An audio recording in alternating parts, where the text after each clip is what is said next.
you cool cats and kittens out there? Welcome back to another episode here. We got chapter 13 this week, and we have a lot to talk about in this chapter, so let's get to it right away. So this chapter really is dominated by the idea of not only slavery, of course, but really manifest destiny, okay? And manifest destiny comes with a boatload of issues. So the manifest destiny president, okay, this is James Polk, all right? Definitely make sure you know that he is the manifest destiny president. We'll figure out why that is shortly. But also on the do now, I put a quote by James O'Sullivan.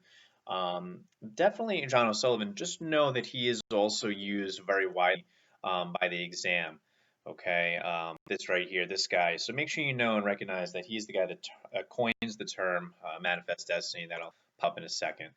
Anyways, manifest destiny. Okay, this idea of the Americans believe they have the right to possess the entire continent. Okay, sea to shining sea.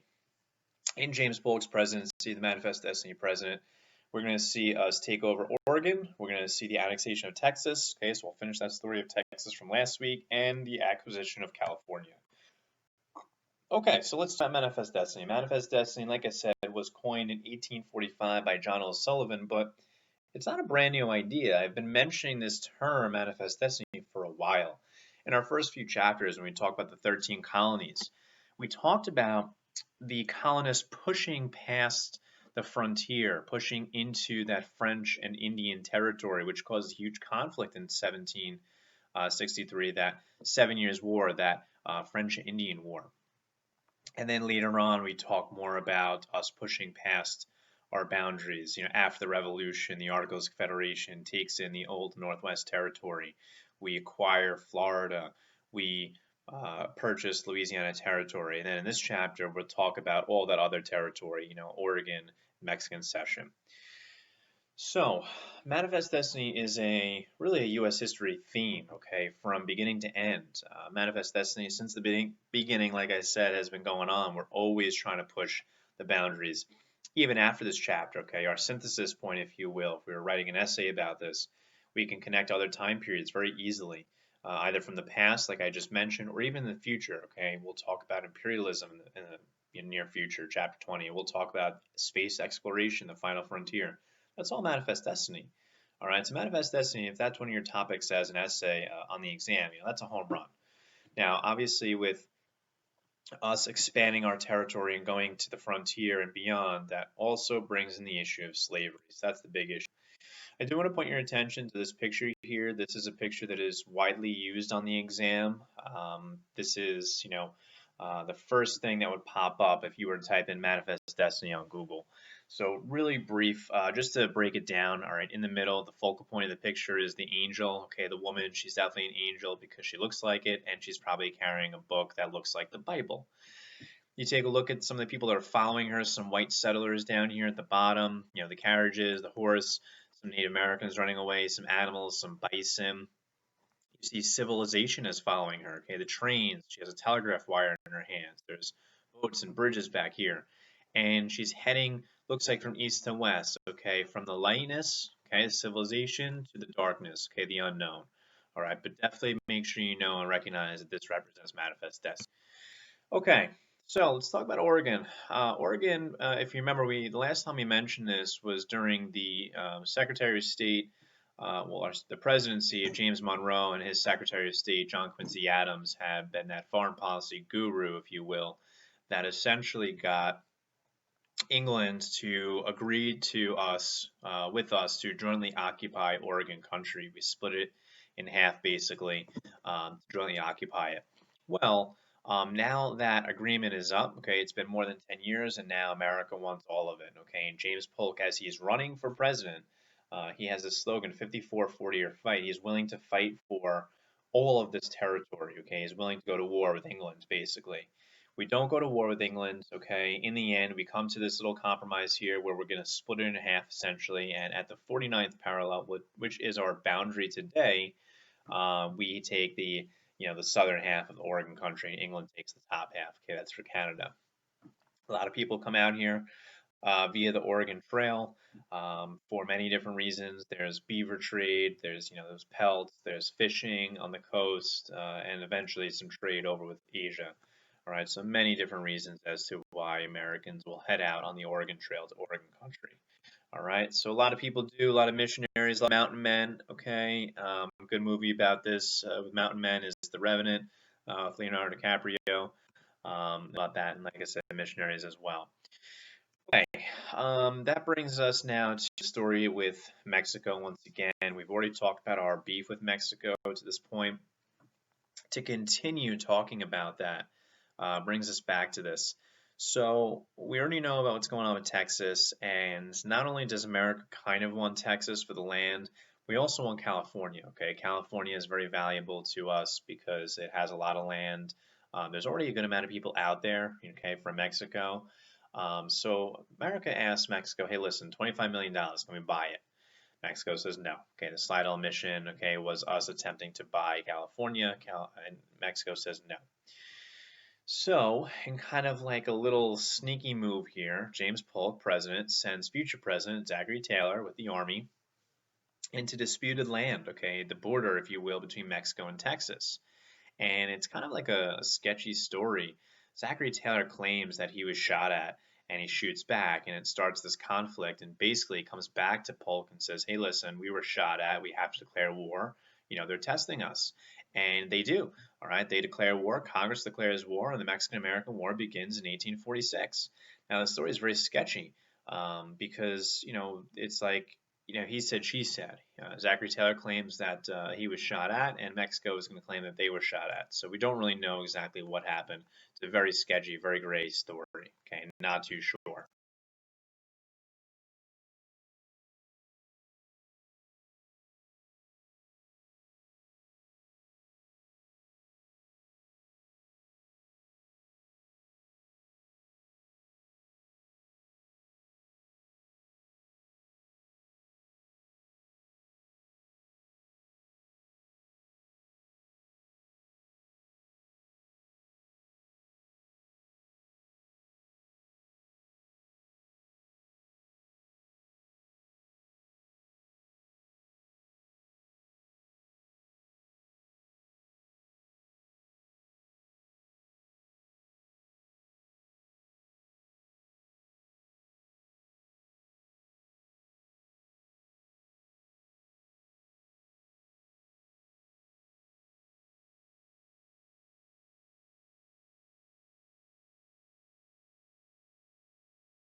So like we said, the story is very sketchy, and a lot of people are not okay with it. And one of the people, amongst many who were not okay with it, was a young lawyer from Illinois who will be a future president in 1860, and his name is Abraham Lincoln, that guy on the slide right here.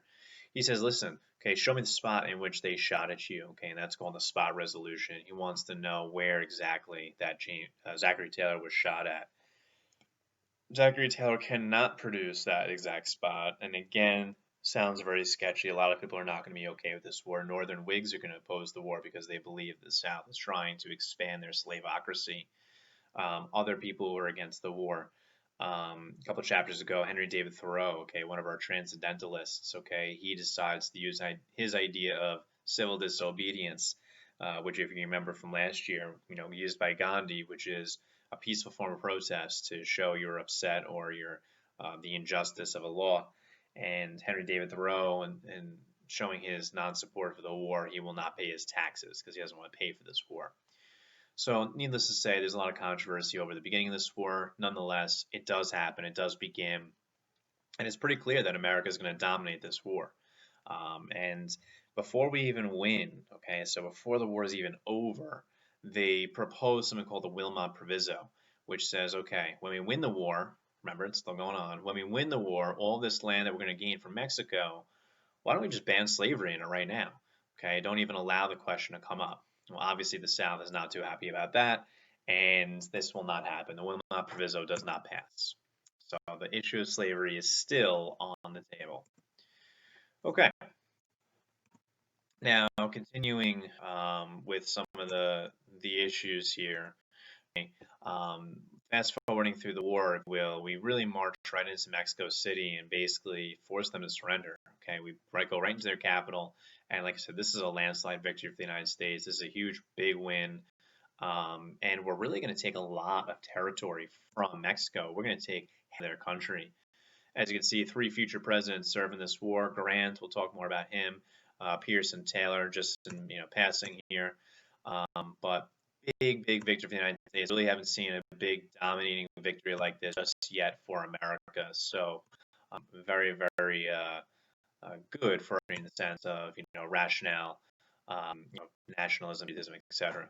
The Treaty of Guadalupe Hidalgo ends the war in 1848. The war is over, and the treaty gives us a lot of future states like Texas, California, Nevada, New Mexico, Arizona, Colorado, Wyoming. So a lot of land. Okay, almost 1/3 of our country today, and half of the country of Mexico. So basically, like I said, big, big victory for us. We get a lot of land. Now, good thing is we get a lot of land, right? In the Polk presidency, as you can see before and after here, we get a lot of land, more than 1/3 of our country in his presidency. But as we said, with that land comes the issue of slavery. Okay, and this one final edition right here of the Gadsden Purchase was us buying land from Mexico on the southern tips of Arizona and New Mexico. And you say, why do we want this little piece of land? Well, we actually had trouble because the Rocky Mountains are right here, and we were trying to build the Transcontinental Railroad, and to go through mountains very, very difficult. So why don't we just use this piece of land, which is nice and smooth, and we can go right into California from there. So that's the Gadsden Purchase. Okay, so California becomes a focal point, and California is now part of the United States. California gets people in 1949 because something is found there. What is found? Gold. Okay, gold is found in California, and a lot of people start heading out there. This because that nickname, the 49ers. All right, and these 49ers are going to flood California. Good, we want people to head out to these new territories. Once we have enough people in the territory, well, now it's going to want to become a state. Now, the problem is the issue of slavery, like we said, but California already has a state constitution, right? There's been people there for a while since it was part of Mexico, and they already have a state constitution which bans slavery. So it's pretty clear. If they enter the Union for the United States, they are going to be a free state. This is controversial. Okay, we need some sort of a compromise if this is going to happen, if they're going to enter the Union. Well, that brings then to, okay, the Missouri Compromise Part 2, if you will, which means the Compromise of 1850. Okay, the Compromise of 1850 means, okay, we need to basically please the North and the South, right? So first off, California is in as a free state. That's the first and foremost part you need to know. That obviously is going to appease the North. Part 2. In the land right here that has the circle around it, okay, the Mexican cession we call it, we're going to allow something called popular sovereignty. Popular sovereignty allows the people in those territories to decide whether or not they want slavery. So basically you're allowing the possibility of slavery to expand, which in this case would favor the South. Component number 3. The Washington, D.C., our capital, bans the slave trade. So if the capital of the United States says no more slave trade, that is going to favor the North. Finally, component number 4, which you need to know, is the fugitive slave law is now reinforced. There was always a fugitive slave law in our Constitution, which said a slave owner can go and get their slaves that are run away, but they can never go to the North. Okay, if the slaves made it to the North, they were free. Well, now the slave owners can go into the North as of 1850, part of this compromise. This is what brings slavery really up into the North in the sense of these Northerners are firsthand seeing what slavery is all about and how horrible it is. So that is going to be a component that the South is in favor for. So 2 for the North, 2 for the South, everybody's happy. Component number 5 is not really necessary for you to know or remember, but definitely know the first 4 components we just mentioned.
Okay, so the big ideas here about, after the Mexican-American War, obviously, is we gain a lot of territory, which we've already said numerous times. And now the issue of slavery. All this new territory is very unsettling for us because we have to decide whether or not these future states are going to accept slavery or not. Tensions are going to run high. You're going to see a new group, okay, a third political party rise called the Free Soilers. And the Free Soilers, their platform is free soil, free labor, and free men. Pretty simple. Sounds like they're against slavery. They are, okay? They don't want to see slavery expand, okay? That is the key point here. They don't want to see slavery expand. Are they abolitionists? Not necessarily. All right, the free soilers are not about getting rid of slavery. They're just about free soil or no slavery in the new territories of the United States. All right, so that's pretty important for you to know. A free soiler is not an abolitionist. Okay, they don't want to get rid of slavery. They just don't want to see it expand. Here's our poster boy for the free soilers, Abraham Lincoln. Abraham Lincoln, is he a big fan of slavery? No. Okay, but does he want to see it expand? No.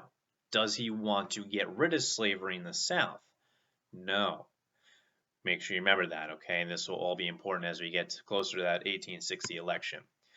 Speaking of elections, 1848, okay, we're getting closer and closer. All right, we have three major candidates. Okay, Zachary Taylor, who's made himself pretty well known from the Mexican-American War. Martin Van Buren, remember he's back. Okay, he runs again. He's a free soiler now. Okay, he's not necessarily a Democrat. He considers himself a free soiler. Then Lewis Cass, the Democrat. Slavery is dominating politics, okay? And it's dominating politics so much that if you take a stance on slavery at this point, you're alienating yourself as a candidate to one section of the country. Whigs, okay, the Zachary Taylor candidate, he doesn't take any position on slavery, hence why he is going to win. Cass, he does support popular sovereignty, right? That idea of allowing people to vote, as opposed to Martin Van Buren, who is a free soiler, like we just said, doesn't want to see slavery expand. The reason Cass and Van Buren lose is because they take a specific stance on slavery. Zachary Taylor does not, hence why he wins. Okay, so slavery is dominating, political life, all right, and there is, there's nothing we can do about it. Okay, so fast forwarding here, and obviously there's so much information here. You guys can take your time and look at this PowerPoint on your own and get some details that I, kind of rushing over. There's just to do in this chapter. All right, this brings us to Northern resistance. Like we said, now that there's the Fugitive Slave Act, where the slave owners can go into the North to recover their slaves. You're going to see way more people in the North come face to face with slavery, and they're not happy about it. They don't want to see slavery continue. So it's only going to empower the abolitionist movement even more. We've talked about the Underground Railroad before. As far as, people getting involved, you can see there's personal liberty laws that are not allowing the use of local jails for housing fugitive slaves. You don't have to know that. This is just all contextual information to help you process. And committees, vigilante committees that are trying to protect fugitive slaves from slave catchers, which was a huge problem. Now, the Whig Party is really going to die out during this time period, during the 1850s, because of their stance on slavery. They're so divided over slavery, the party itself. It's really going to lead to the end of the party. And, you'll see the Democrats still around, the Free Soilers are around, and then you're going to see the birth of a new political party, which we'll talk about a bit. Speaking about slavery still, believe it or not, you're going to see the Southerners still trying to extend their slaveocracy, not only out west in the United States, but also in the Caribbean, which is kind of interesting. We don't normally think or hear about that. Now, the Ostend Manifesto was this plan for these Southerners to try to buy Cuba from Spain. They wanted to buy Cuba because they knew if they made Cuba a territory and then possibly a state of the United States, it would be pretty obvious that it would be a slave state because of the climate and because of all the plantations that are already in Cuba. This doesn't work out, though. The Free Soilers denounce it, and the Northerners are not going to allow this to happen. They do not want the slave empire, or as I keep saying, the slaveocracy to continue to expand. So pretty wild. All right. Fast forwarding there. Okay, now this is a huge piece of legislation. We're only about 6 years away from the Civil War now. That's the Kansas-Nebraska Act. So Stephen Douglas, he is a senator from Illinois. He is a white guy, and he is he needs something. He needs, or he wants, I should say, something. He wants a railroad, okay, the Transcontinental Railroad to go from his home state of Illinois, okay, which is pretty much right here in the middle of the country, all the way out west. He wants to go from his state, Illinois, out west. Got it. As a senator who wants support and money from that, he's going to need support of the South, okay, in Congress to give him that money. Well, how do you get the South, on your side? You have to do something for them, right? You have to give them something in this deal. So he says, okay, in order for me to get my railroad, okay, from my state out west, I'm going to touch on the topic of slavery. Okay, I need Southern support. So what he does is he says, okay, these territories right here that are in this like reddish color, the Kansas and Nebraska territories, which is what's remaining of the Louisiana territory. He says, okay, here's what we're going to do. In order to get my railroad, I'm going to allow popular sovereignty now in these territories. Wait a second. I thought we talked about in 1820, Henry Clay came up with the Missouri Compromise, and the three components were Missouri is in as a slave state, Maine is in as a free state, and the 3630 line was drawn. No slavery above that line, and slaves are allowed below that line, slave states. Okay, and that was only for Louisiana Territory. I thought that was still in play. Well, Stephen Douglas is proposing to get rid of or repeal the Missouri Compromise, which gets rid of that 3630 line, and now you're allowing slavery to possibly expand north above the 3630 line. Ooh, controversial, okay, very controversial. Needless to say, he definitely has the attention of the Southerners. He is going to get their support, and they passed the Kansas-Nebraska Act of 1854. You now are repealing the Missouri Compromise. You're allowing the possibility of slavery to expand into these northern territories, and now things are going to start to heat up. This is going to wind up leading to the birth of the newest political party, which is a combination of a few political parties. The Republican Party is born out of the Kansas-Nebraska Act. And you're going to see Free Soilers and Whigs be composed in this Republican Party. Okay, and we'll talk more about their stance on slavery in a moment.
Okay, so the Kansas-Nebraska Act is really the beginning of the end, okay, to the Civil War, essentially. It opens up a can of worms. It's pretty obvious what's going to happen with these territories.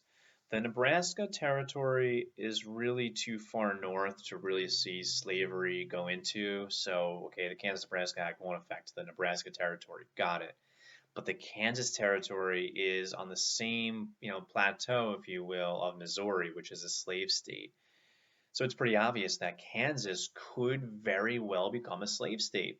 And now that you've repealed the Missouri Compromise, you're going to see a flooding of people into Kansas, both pro-slavery and anti-slavery people. They're going to flood in. We call them border ruffians, which basically just means people hopping the border of the neighboring states, in particular Missouri. And Missouri being a slave state, pro-slavery people hopping over into the border of Kansas. You're going to see um, a lot of unrest here in Kansas, and we're going to see like the birth of the Republican Party over the Kansas-Nebraska Act and their platform against slavery. We don't want to see it expand.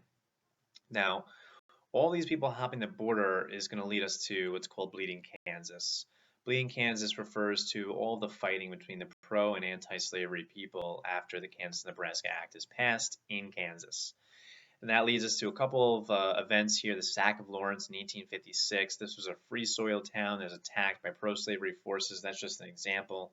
The Pottawatomie Creek is John Brown. That's this guy on the slide right here. He's a pretty brutal abolitionist. He is a very, very savage guy. Him and his 10 sons. He's got a lot of children. They attack pro-slavery forces. They are fierce. They're, basically going to hack up people with axes. That's how, crazy and fierce John Brown and his sons are.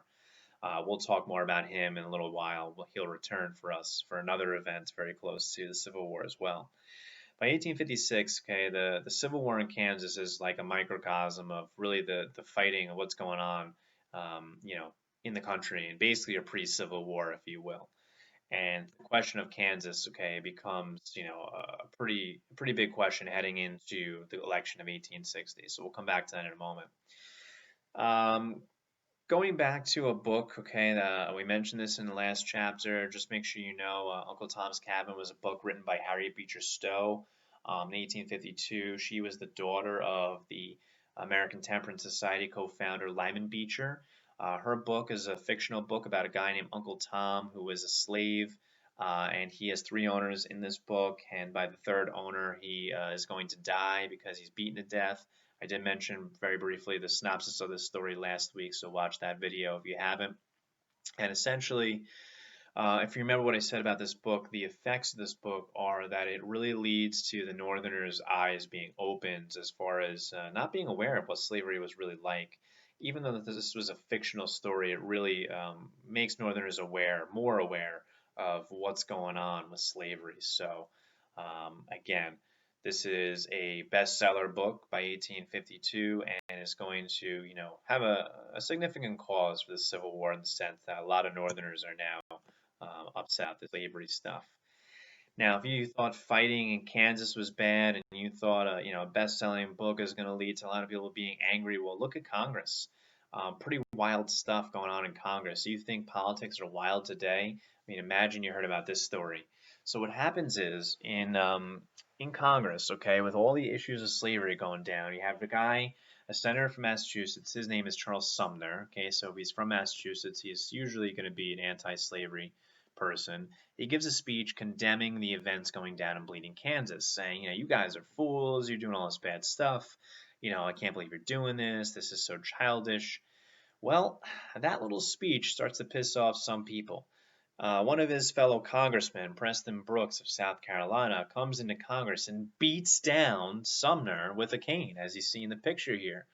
Pretty wild. Like literally, you see congressmen beating each other up on the floor of Congress over the issue of slavery. So it's just crazy. It's just wild to think of how far things have come since those days of being peaceful and not really talking about slavery in politics to where it's dominating every aspect of political life.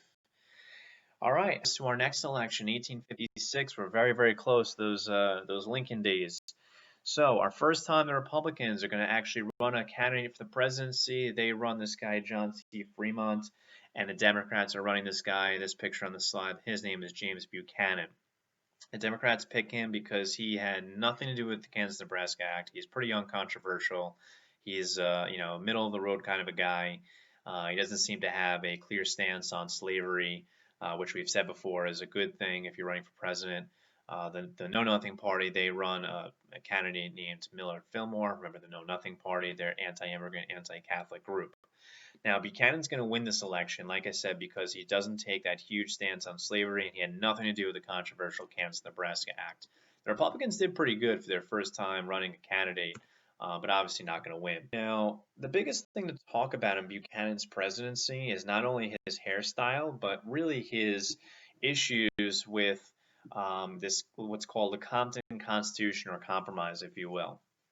So what happens is it comes down to the issue of Kansas once again. And the issue of Kansas is all the people fighting in Kansas, they said, okay, Popular sovereignty means we're going to have a vote, right? We're going to vote on whether or not Kansas will enter the Union as a slave or a free state.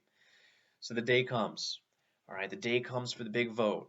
And the anti-slavery people, the free soilers, obviously who are not in support of slavery, they boycott the election. They don't go, they don't vote to show their unhappiness with it. So obviously, who's going to win that election? Okay, this popular sovereignty election about Kansas, the pro-slavery people. The pro-slavery people win the election. Mr. Buchanan, you're president. What do you have to say about all this? Buchanan's like, listen, that was the rules. Okay, we said popular sovereignty means you're going to vote on whether or not this will be a slave state. And they lost, right? They boycotted. That was their bad. They shouldn't have done that. So Buchanan supports the results. Congress does not. Congress says, no, we can't do this. We can't admit them if people didn't vote. And now you have the big question of Kansas. What's going to happen with Kansas? Well, the answer is we don't know. Heading into the Civil War, we don't have an answer about Kansas. To make matters even worse, okay, we have a big Supreme Court case here having to do with a guy named Dred Scott. Dred Scott's on the slide right here. He is a slave. Here's the story about Dred Scott. His owner takes him into Wisconsin territory. His owner says, hey, listen, when I die, you're going to be free.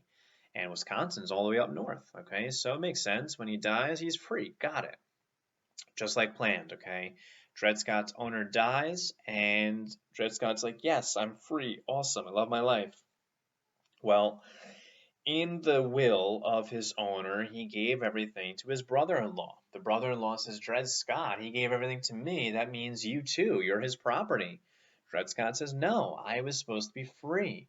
So Dred Scott goes to court. He sues for his freedom. And the Supreme Court is going to hear this case, and they're going to issue the following. So the Supreme Court says, Dred Scott, you are not a citizen of the United States. You are a slave. You are considered property. You are not even allowed to be in a courtroom because you're not a citizen.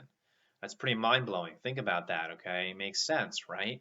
You can't have some dude from Italy come here and try to sue you in an American court for, killing his wife. It just doesn't happen. You have to go to a world court in that sense. We don't have those back then, but he's not a citizen. You can't have a non-citizen sue someone else. All right, it has to be an American citizen. So Congress says, sorry, Dred Scott, you're not a citizen. You can't even be here. They say, number two, slaves are property, all right, not citizens. And then component number three, Congress cannot make laws on slavery in territories. Okay, so Wisconsin territory, they're not a state yet, so they can't exactly rule on slavery in territories. States, they can. Territories, they cannot. The last thing there you can see is that they ruled the Missouri Compromise to be unconstitutional, which we already know is kind of repealed at this point, so it doesn't even matter.